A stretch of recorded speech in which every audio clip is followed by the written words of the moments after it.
ka-teacher, so ayan, babalik tayo for today's video. So ayan, sasagutin natin yung ibang mga katanungan ng mga aspiring teachers dyan, mga gusto mag-apply as an ESL teacher.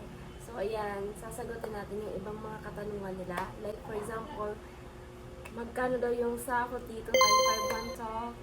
And then, ilang oras ba tayong magtatrabaho dito kay 5-1 Talk? Application process, mag-share tayo ng ating experience dito sa ating vlog for today. So, ayun, makinig kayo guys, lalo na sa mga aspiring ESL teachers natin din. Nagbiblink ang aking... Ayan, so ayan guys. So, dito sa ESL world, maganda siya for me. So, as for me, gustong-gusto ko yung ESL environment kasi napaka-flexible. So, work from home siya and then hindi siya hassle. Hindi mo kailangang gumising ng napakaaga. It depends upon you. So, pwede kang gumising ng maaga. Depende sa slot na inopen mo. And then, pwede ka namang gumising ka anytime. So, pwede kang magtrabaho anywhere for as long na tahimik yung lugar and then may white background. And then dito kasi meron din tinatawag na virtual background. And pwede mo rin siyang gamitin but not usual.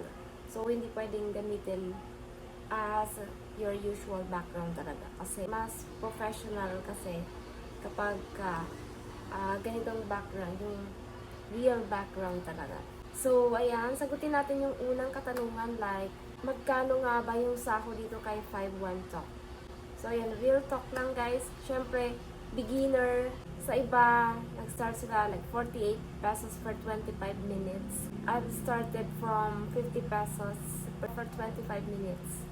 So, technically, mababa siya. Pero, tumataas naman siya guys. It depends upon your performance. Basically, yung sahod niya talaga is 100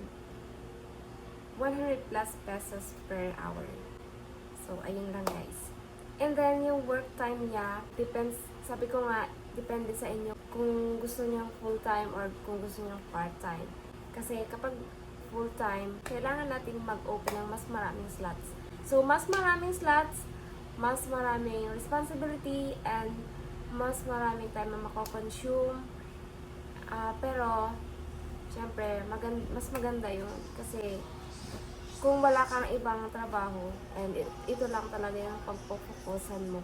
So, go for full-time.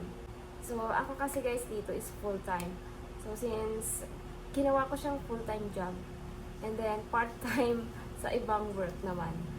Very flexible siya guys. So, ito yung pinaka-gusto ko kasi pwede mo siyang dalhin anywhere. Pwede kang mag-vacation kahit saan. Pwede mong dalhin siya. And then, pwede kang mag-part-time, pwede kang mag-full-time. Ano ba yung process sa pag-apply dito kay 5-1 Talk? So, of course, it undergoes pronunciation test and then interview. You're going to get interviewed by 5-1 Talk personnel. So, ayun, tuloy-tuloy na yun, guys. Kapag pumasa ka dun sa mga process na yun, tuloy-tuloy na yun, guys. Ayun lang yung message share ko for today's video. Ayun, sana nakatulong sa mga aspiring ESL teachers. So, thank you so much for watching. Goodbye!